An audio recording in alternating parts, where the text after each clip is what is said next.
selon moi, c'est réellement une opportunité. Bien sûr, il existe des menaces et on va en parler. C'est l'opportunité en fait d'avoir enfin une approche qui permet de déterminer des groupes de personnes dont le talent est important, mais pas encore révélé, qui aujourd'hui sont souvent ignorés par les recruteurs. Une fois de plus, pour des questions culturelles, pour des questions de culture d'entreprise, de culture de pays. On va privilégier le jeune très diplômé, éduqué à Paris, je fais une caricature bien évidemment, alors qu'il y a évidemment des graines de talent partout et qui ont des configurations de parcours complètement différentes et qui sont aujourd'hui ignorées. Donc oui, c'est l'opportunité enfin de pouvoir trouver des pépites en fait, et les développer, les faire se développer de manière à ce que leur carrière soit conduite de façon optimale. Donc c'est une opportunité. Après, la menace évidemment, c'est que le travail soit mal fait, puisque pour bien réussir une analyse de données au sens très large, il faut à la fois avoir une approche métier en amont qui est riche et une approche scientifique ensuite qui est performante. Si l'approche métier en amont est pauvre au sens qu'elle ne prend pas en compte les bonnes variables ou suffisamment de variables, suffisamment de diversité, suffisamment de combinatoires potentiels, on va retomber évidemment dans un clonage et là c'est un risque pour les candidats. Mais l'intelligence humaine fait qu'on sera plutôt dans la configuration positive et qu'on déterminera des pépites qu'aujourd'hui on oublie beaucoup trop souvent.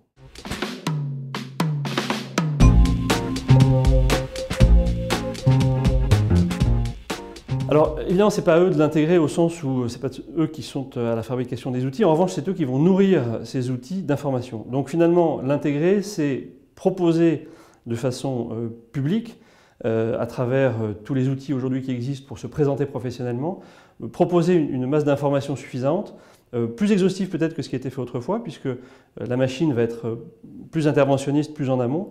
Donc proposer une masse d'informations importante pour que ces algorithmes puissent déterminer ces fameuses patterns de profil en réussite. Et pour qu'elles les trouvent, pour qu'elles les déterminent, il faut évidemment qu'elles soient nourries de ces informations-là. Donc le conseil, c'est d'avoir un profil LinkedIn très développé.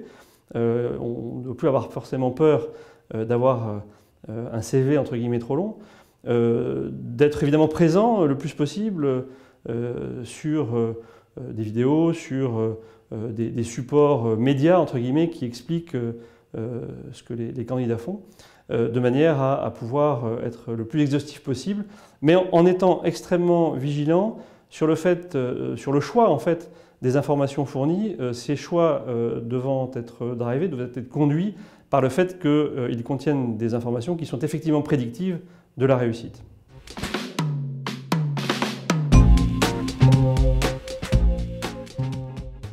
Le candidat peut être tenté de séduire avec des éléments qui sont non professionnels, qui, sans aucun a priori, peuvent être effectivement prédictifs de quelque chose, mais qui sont non professionnels.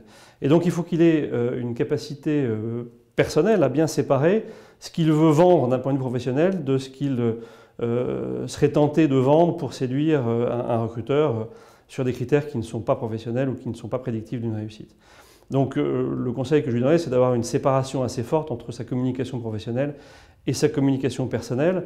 Et les réseaux sociaux qui sont maintenant apparus depuis un certain temps et qui ont conquis pas mal de tranches de génération, en fait, nous montrent que pour l'instant, ce n'est pas tellement le cas et que les gens exposent beaucoup au public une partie importante de leur vie privée. Et tant que le cadre légal ou l'éthique n'est pas respecté ou n'est pas encore très bien fixé, pour le cadre légal en tout cas, eh bien les candidats évidemment, ou les recruteurs pardon plutôt, peuvent avoir cette capacité à prendre en compte des données qui ne sont pas celles qui sont révélatrices de la réussite ou prédictives de la réussite d'un candidat.